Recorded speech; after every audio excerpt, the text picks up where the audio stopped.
Muy bien, buena tarde. Vamos a grabar la continuidad de estos temas. Vamos a dejar este video de información para usted.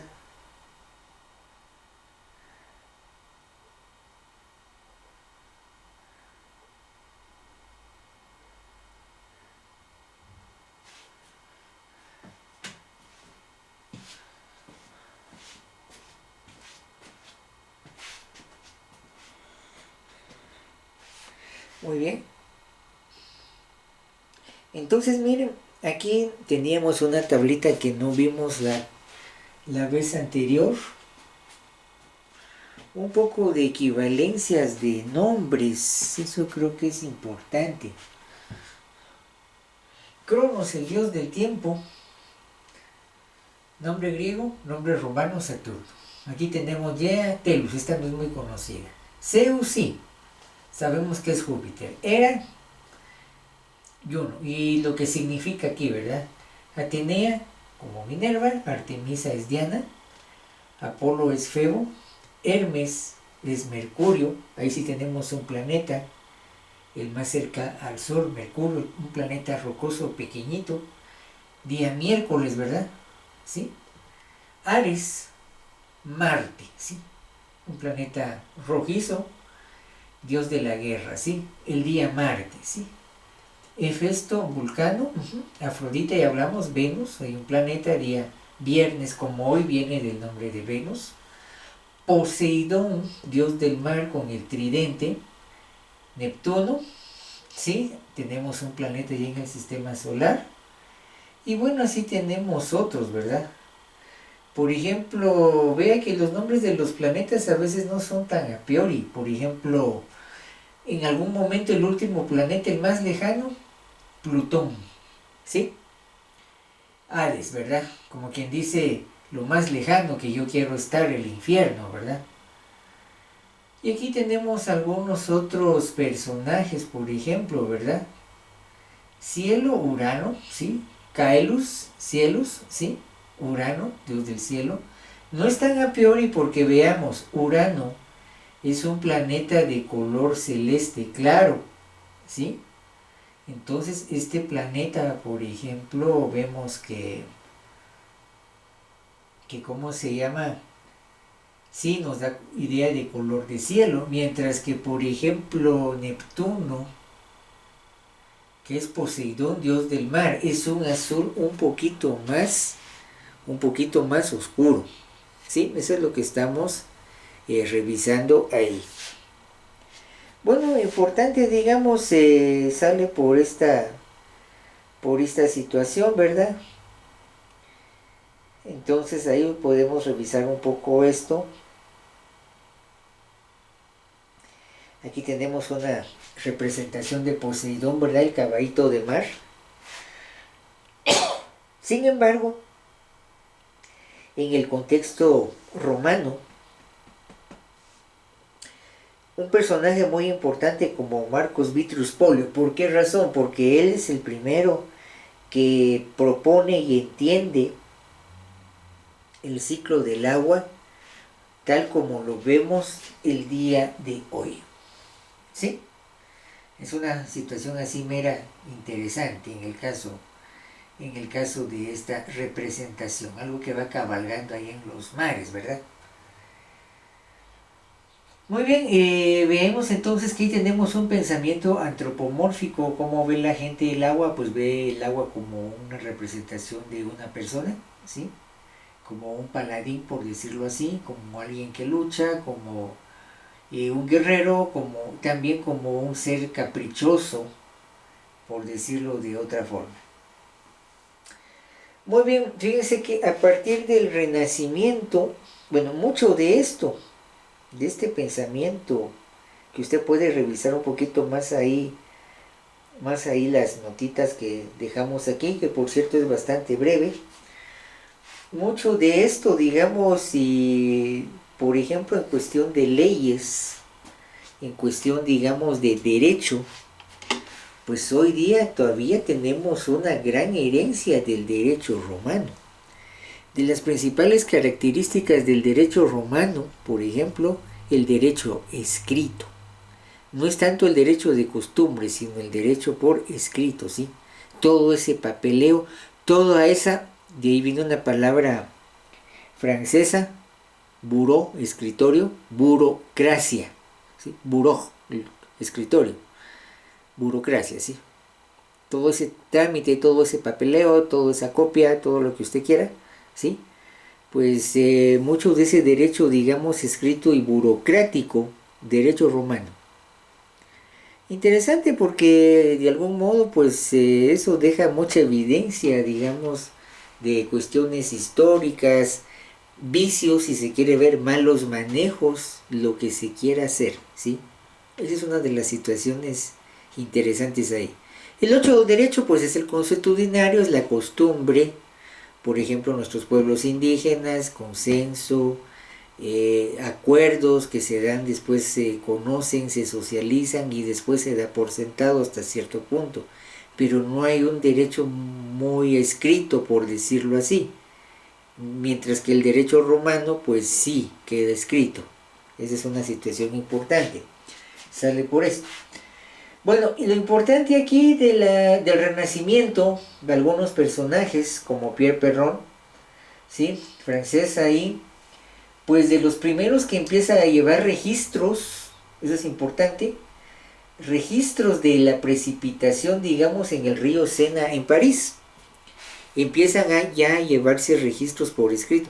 Eso es importantísimo. Hoy queda la figura escrito porque mucho de esto pues ahora es, digamos, archivos en internet. Uno puede ir viendo ahí, digamos, la base de datos y toda esta situación.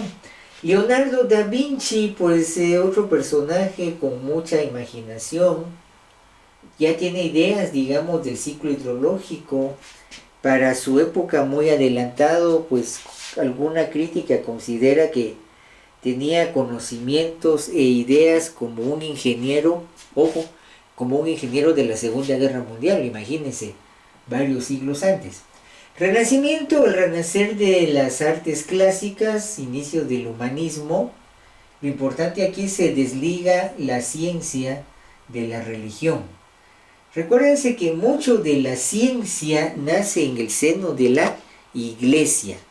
Miren, por ejemplo, ¿de dónde nace el concepto de universidad como lo conocemos en general aquí en Occidente? ¿Sí?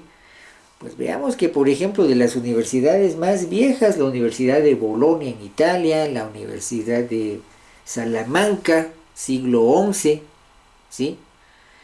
Por ejemplo, hay muchas digamos, la Universidad de Salamanca tiene una gran tradición de economía. Ahí en una época hubo una élite judía, comerciantes, muy importante, ¿sí? Ahí quedó una escuela de negocios, una escuela de economía muy interesante de la escuela de Salamanca, ¿sí?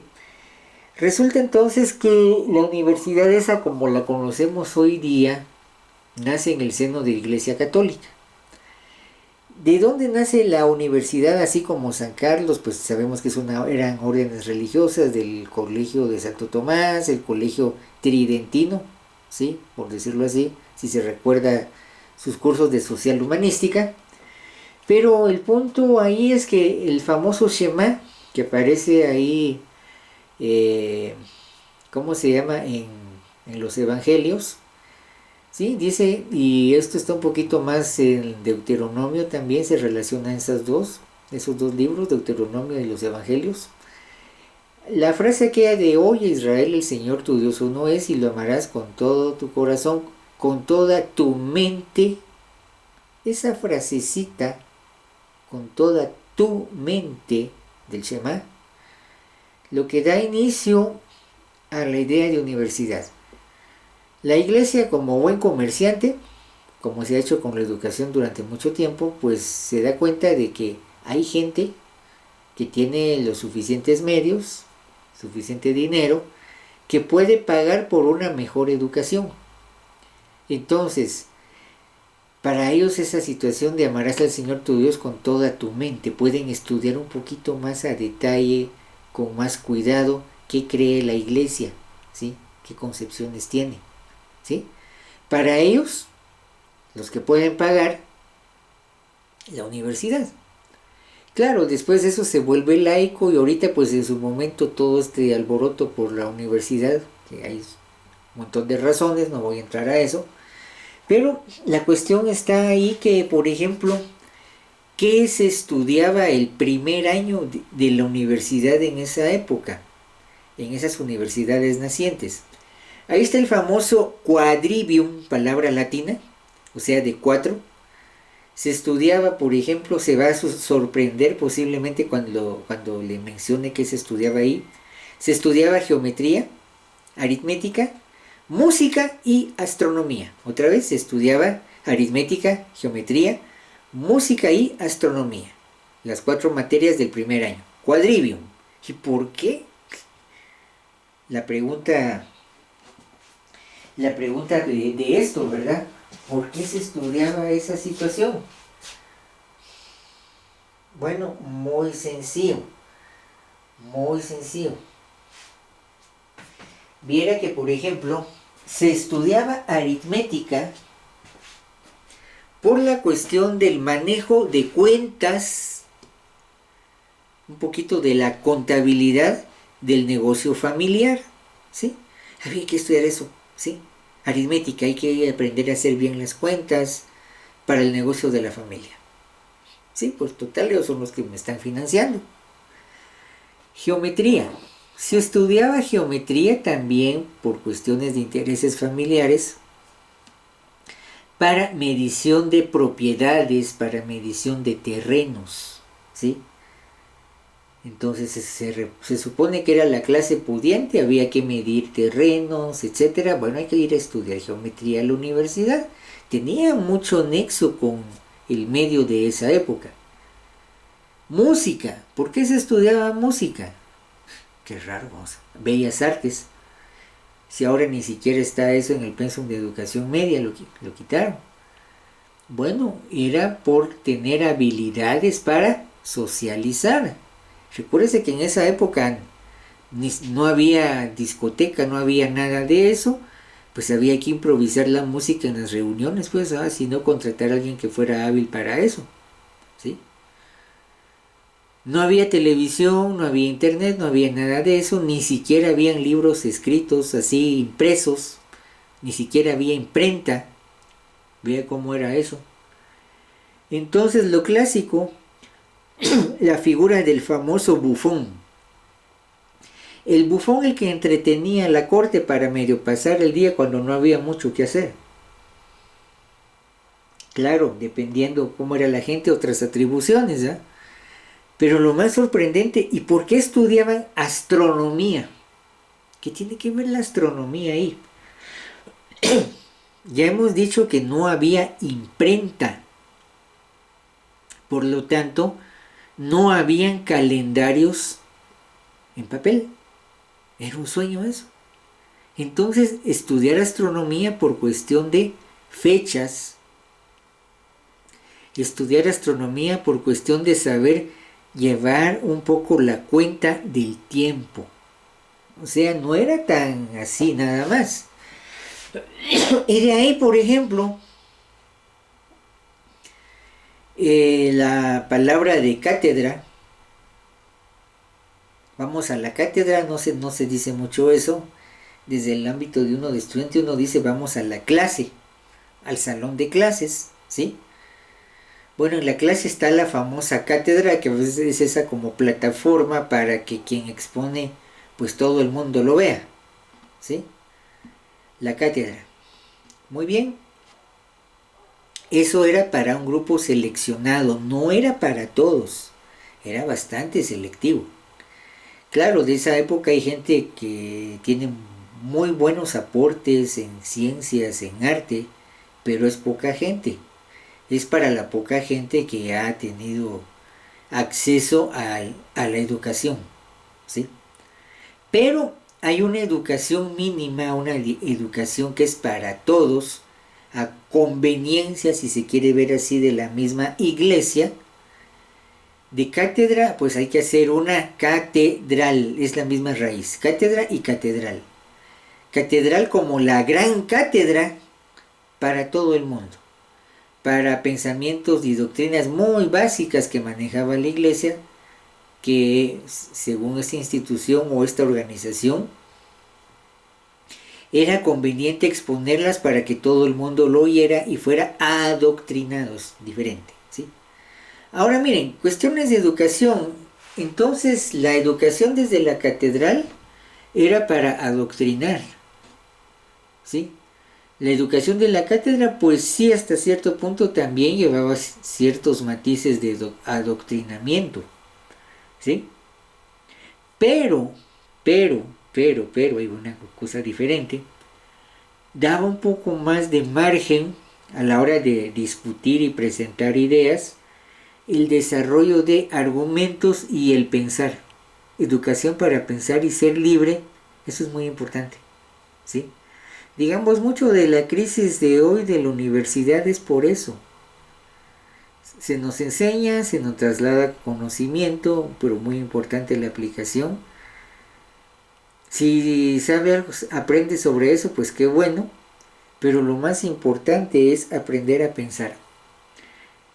Pero incluso hasta como decía René Descartes, con el creador de la mecánica analítica y el método cartesiano, lo importante no es pensar, lo importante es pensar con método. Fíjese eso. Lo importante no es pensar. Pensar puede pensar cualquiera. Lo importante es pensar con método. ¿Sí? Eso es muy importante. Es una frase muy fuerte de Renato Descartes que, por ejemplo, uno encuentra en el discurso del método, un librito que no pasa de 100 páginas para leerse en una noche. Más o menos hay 6 partes ahí. La primera parte, por ejemplo, lo interesante es que en ese primer capítulo Descartes lo que dice, miren, este es mi método. Si a usted no le parece, si a usted no le gusta, lo invito a que proponga su método. ¿Sí? Eso es lo interesante de Descartes. Que en algún momento la academia toma ese método de oficio es otra historia. ¿Sí? Pero no, Descartes es puntual en decir que lo importante para él no es pensar, sino pensar con método, y que él hace una propuesta allí, pero si no le parece, cada quien es libre de proponer su propio método. Por supuesto que de sus razones de por qué. Eso es importante, y eso sí es pensar, ¿sí? Digamos, cuando alguien dice que es un libre pensador, pues yo creo que por ahí debería comenzar, hablando de esta situación. Con esto, pues problema de educación, aunque no haya religión, aunque no haya credo, no haya religión, muchas veces lo que sí hay, y puede ser malo, puede ser nefasto, es doctrina. Por ejemplo, hace un tiempo, por ejemplo hasta los años 90, más o menos, buen tiempo, digamos, San Carlos era famosa por su adoctrinamiento socialista y de izquierda. Sí, no había religión, por supuesto no a la religión, pero había un adoctrinamiento. ¿Y eso qué? Pues la idea es en su momento tratar de que por medio de la educación se dé un adoctrinamiento y que no se piense mucho. Eso es delicado. ¿Saben por qué es delicado? Igual que a veces la democracia, porque ¿qué tal si cabe la posibilidad que la mayoría esté equivocada? Los resultados después son nefastos, ¿sí? Y puede que a quien tenga razón, una o dos personas, a esos personajes después los van a tachar de locos, de incomprendidos, pero pasado el tiempo, tenían razón, ¿sí? Cuidado con eso, porque, bueno, tal vez, no sé si debo decir esto, hay que pensar muy bien esta situación de movimiento estudiantil, por ejemplo, esta situación de huelga. A veces mucha presión, hoy día mucho bullying, qué sé yo, ¿sí? Pero lo importante, digamos, en medio de todo ese proceso, recuerden lo que decía Renato Descartes. Lo importante no es pensar, lo importante es pensar con método, ¿sí? una educación para ser libre para pensar, no para obedecer, no para adoctrinar. ¿Sí? Entonces miren, ahí eso, hay cosas ahí muy interesantes que se pueden agregar y sale precisamente por esto del Renacimiento. Recuérdense que hay razones de por qué la ciencia se vuelve laica en el Renacimiento. Un punto que donde se supone que empieza el Renacimiento con la construcción del domo de la Catedral de Florencia. Ahí aparece un personaje mero curioso. Es un logro tecnológico impresionante para la época, ¿sí?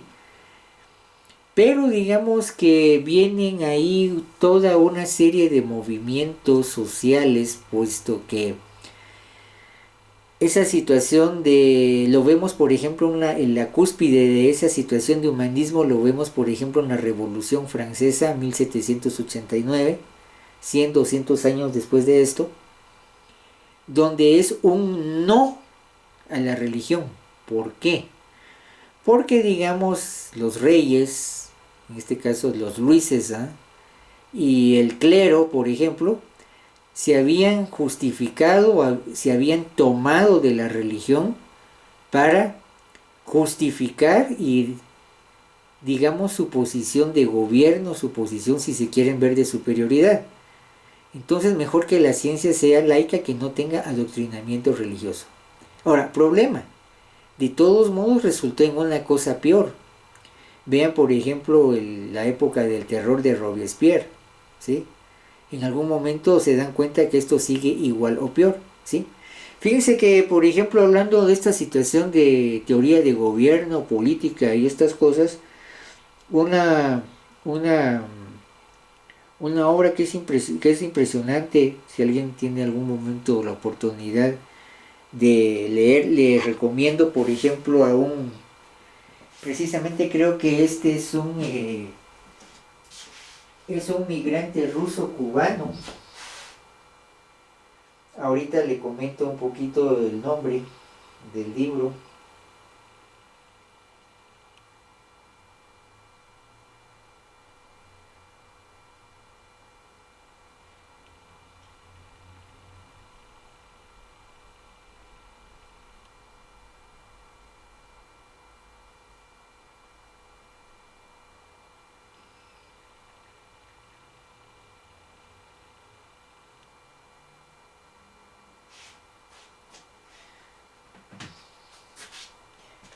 Si alguna vez puede usted conseguir o leer, se llama El reino de este mundo. Así se llama el título de ese libro.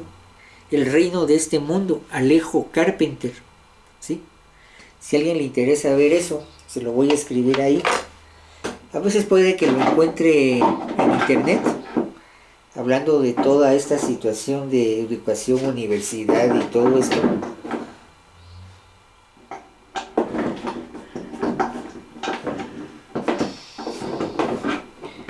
Un momentito, solo vamos a ver aquí.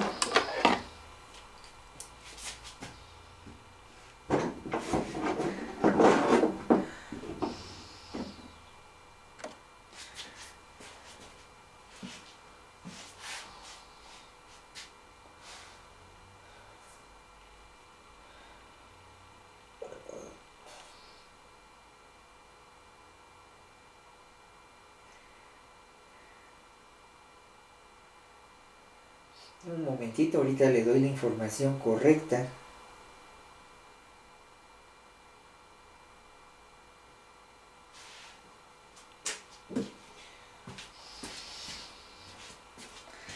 Y ahorita le comento el libro. Es color verde, no creo que se vaya a ver.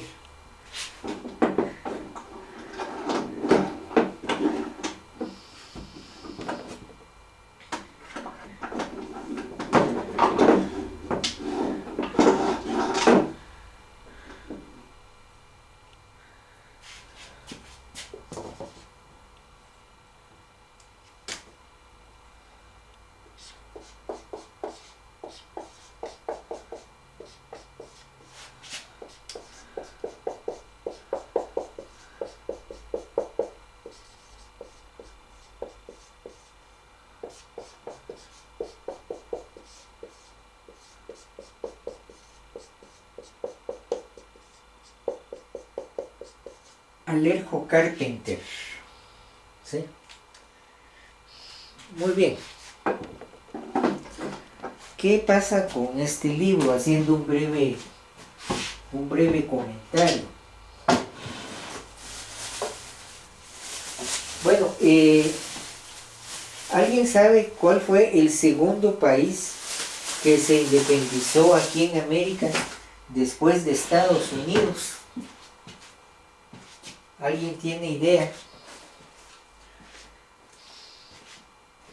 ¿Quién fue el país que se independizó después de Estados Unidos?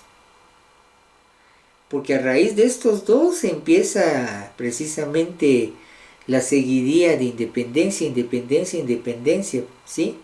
Hasta que en algún momento nos toca Centroamérica, ¿verdad? Antes había sido México, digamos unos 11, 10 años antes, 1810 por ejemplo, 1821, la Federación de Centroamérica, ¿sí?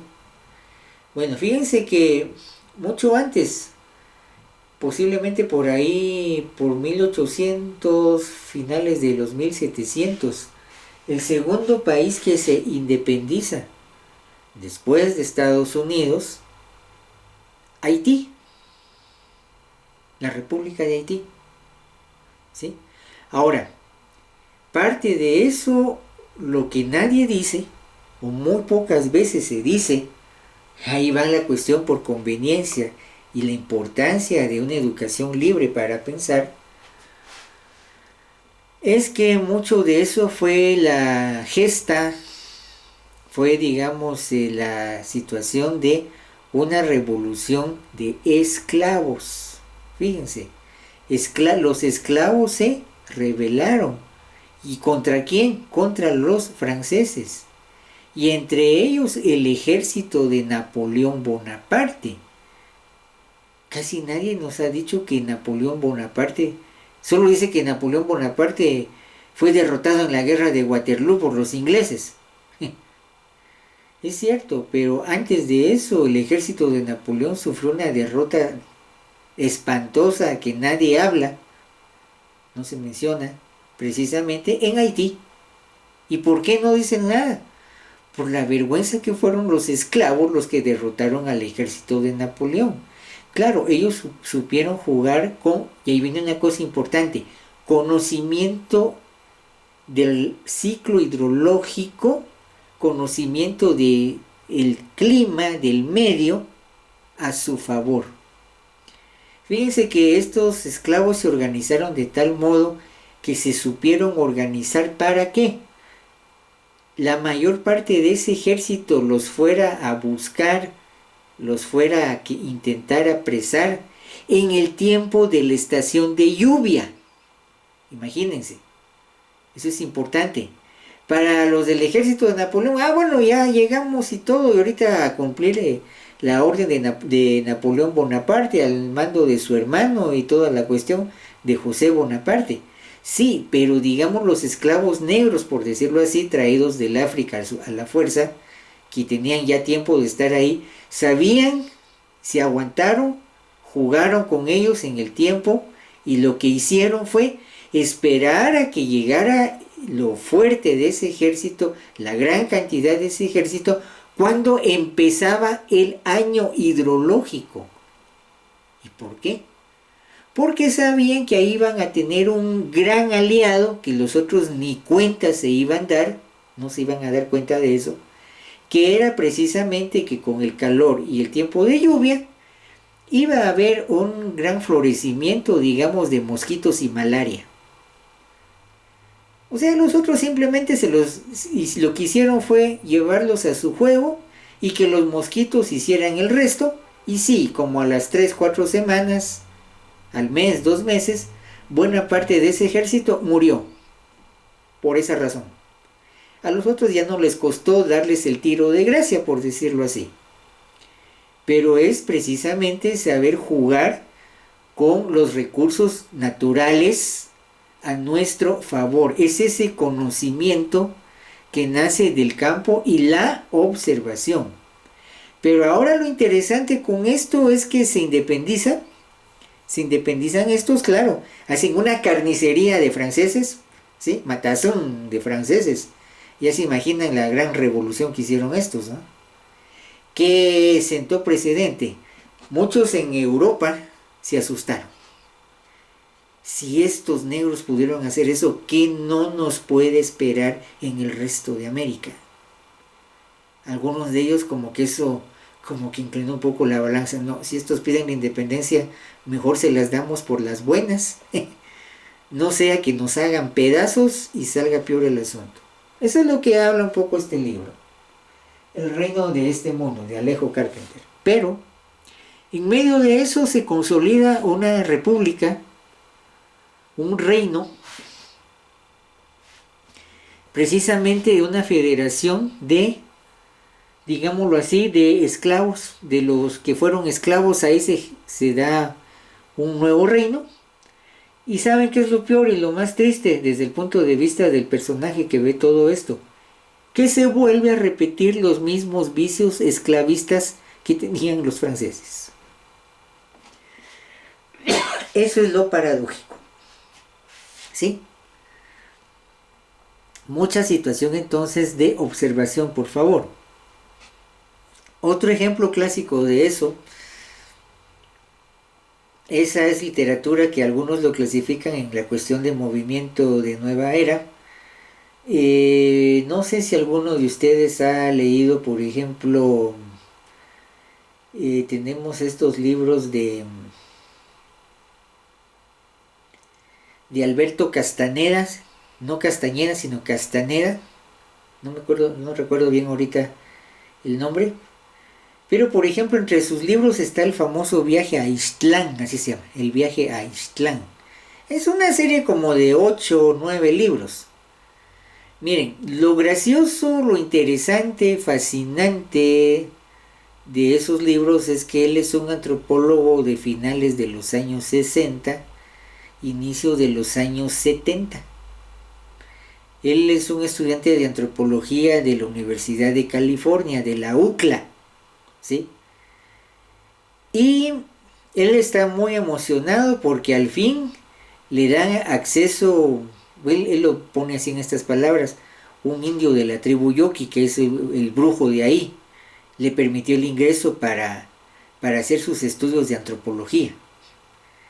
Total que estos personajes, esta gente del pueblo Yoki, pues le permiten que los entreviste, permite que él viva con ellos, que conozca de sus credos, de sus costumbres, de sus mitos, de sus formas de pensar, o de su forma de pensar, ¿sí?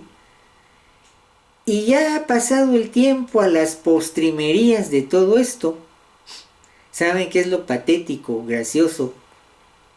Que él cae en cuenta que si le dieron acceso para ir a estudiarlos a ellos como etnia, era porque ellos primero lo habían estudiado a él, ¿sí? O sea que lo que él hizo, estos lo hicieron primero, le jugaron la vuelta, le tomaron el pelo. ¿Qué no hicieron con el pobre antropólogo, sí? Y el otro ni cuenta se dio, ¿sí? Entonces, digamos, sale por esto conocimiento de medio, conocimiento del grupo social, ¿sí? Aunque uno no lo conozca mucho, pues un poco, digamos, de observación, ¿sí? Observación para una reflexión y a tener más o menos una posición a la hora en que yo estoy pensando darle esa información, una aplicación a diseño en cuestión de ingeniería, ¿sí? Entonces les recomiendo esto. Es un libro bastante... Hay otra cosa. Alejo Carpenter, como pocos autores que yo he visto, es un maestro del lenguaje, ¿sí? Es un autor muy refinado para utilizar el lenguaje, ¿sí? Por ejemplo, digamos, gente que alguna vez, algún escritor que yo haya visto así con un lenguaje muy, muy refinado, digamos, a mucha honra de Guatemala, por ejemplo, si alguno lee los libros de César Brañas, ¿sí? Posiblemente no ha escuchado usted a César Brañas. César Brañas mucho tiempo fue parte del cuerpo editorial del extinto diario El Imparcial, tal vez uno de los mejores diarios que ha tenido Guatemala en cuestión de calidad de contenido. Con eso ya le digo todo. Tal vez otro dato que le puede servir sobre César Brañas: él era contemporáneo de Miguel Ángel Asturias. A él sí tal vez lo conoce un poquito más. Pero alguna crítica o varias críticas pues mencionan a Brañas como mejor escritor que Asturias. Asturias se promocionó, todo el mundo lo conoció, Brañas no. Brañas se dice que incluso cada vez que publicaba un libro los regalaba para justificar la edición de dicho libro.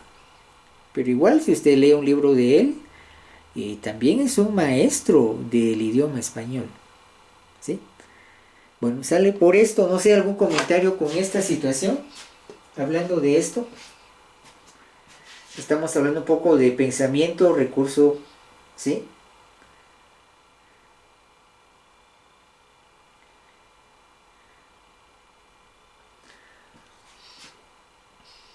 Bueno, tal vez ya para ir finalizando esto, pues aquí pareciera que estuviéramos tal vez en clase de Biblia, clase de catecismo, concepción semítico-hebrea, pero hay cosas interesantes. Por ejemplo, aquí tomo un poco del libro de Job. Bueno, no sé si alguno de ustedes alguna vez ha tenido el gusto de tomar una Biblia y leerla de pasta a pasta, completa. Aunque no sea creyente, no sea profesante, ¿sí? Como decía Voltaire, un famoso ateo francés, un ateo francés que entre modernismo e ilustración, ¿sí? ¿Alguna vez vieron a Voltaire leyendo la Biblia? Y algunos de sus amigos empezaron a burlar. Y no, pues que decís que sos ateo y estás leyendo la Biblia. Sí, es que hay que conocer al enemigo, ¿sí? Tenía argumentos, esa es otra cosa importante, ¿sí?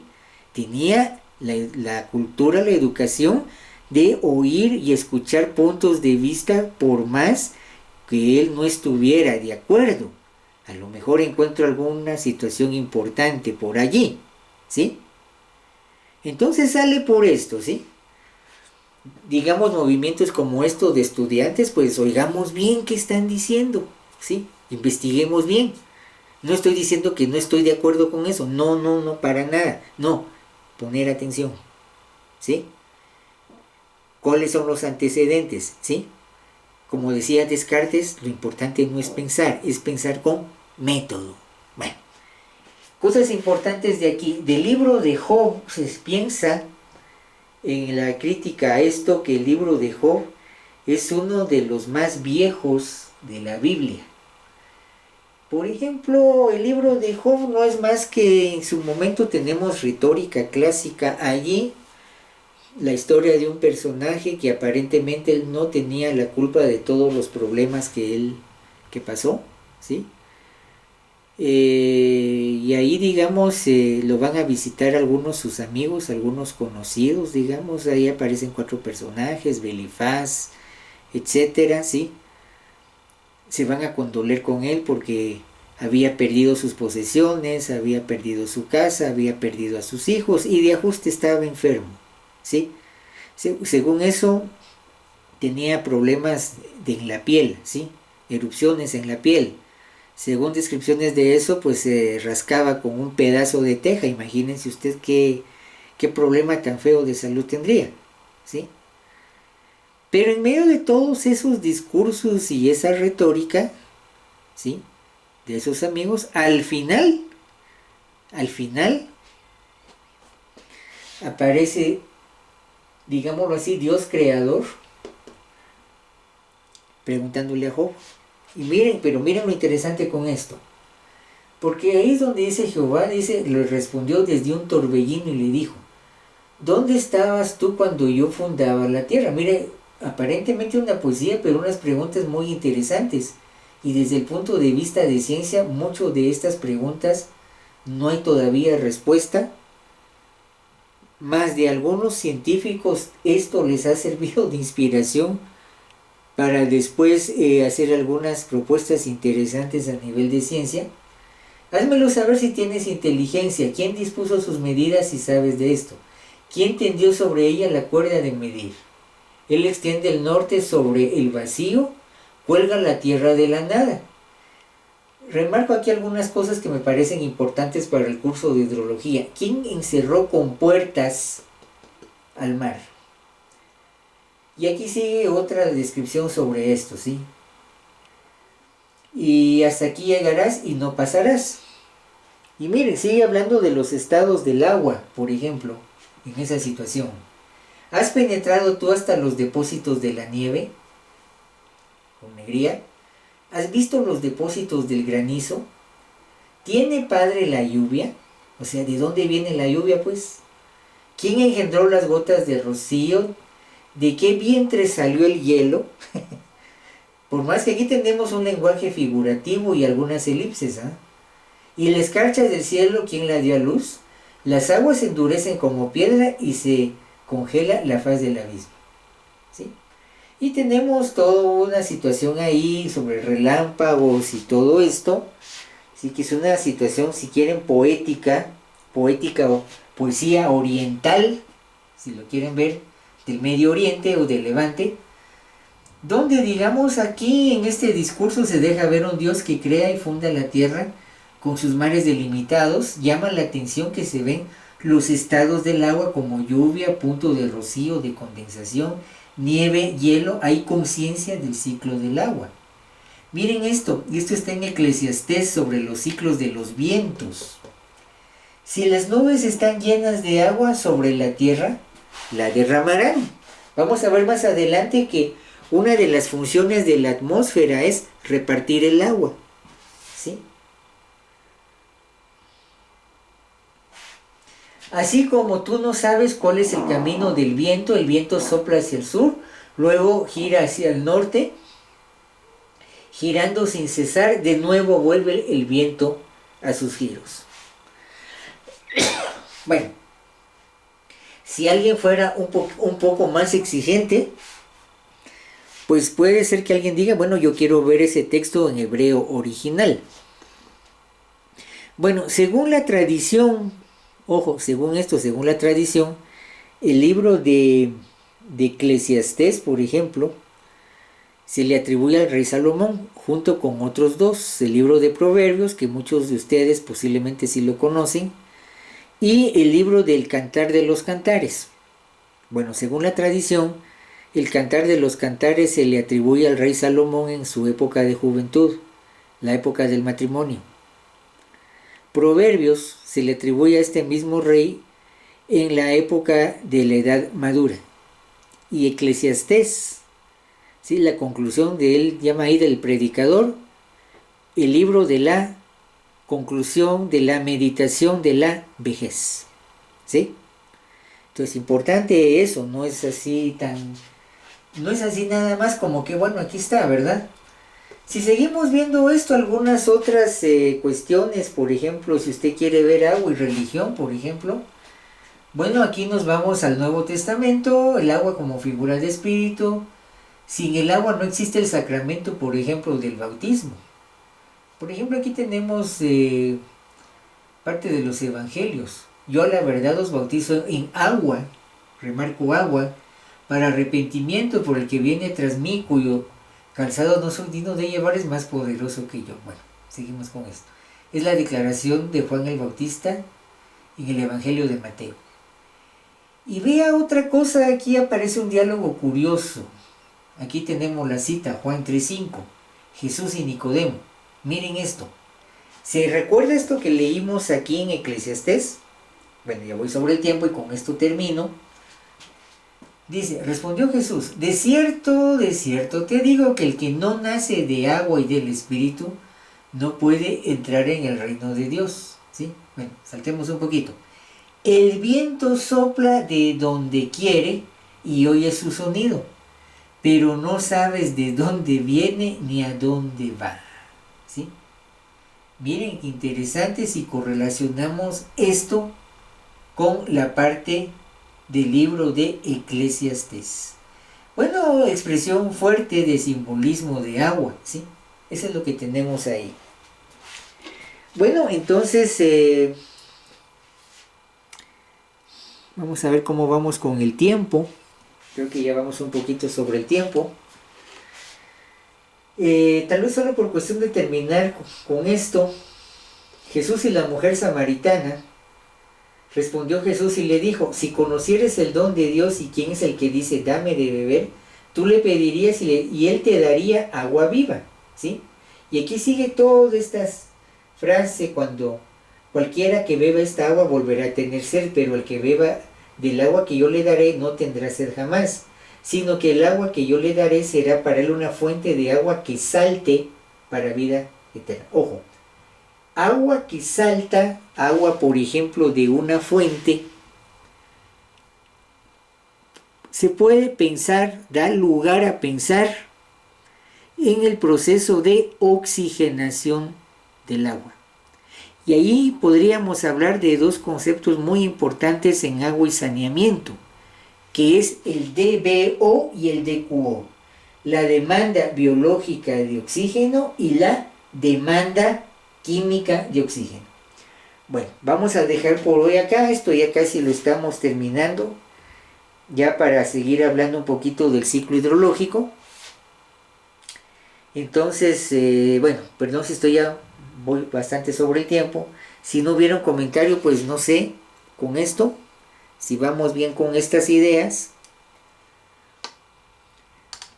Si no, pues dejaríamos la grabación acá. Todo bien, ingeniero, gracias. Feliz noche. Muy, muy, Gracias, buenas noches. muy bien, feliz noche, con permiso.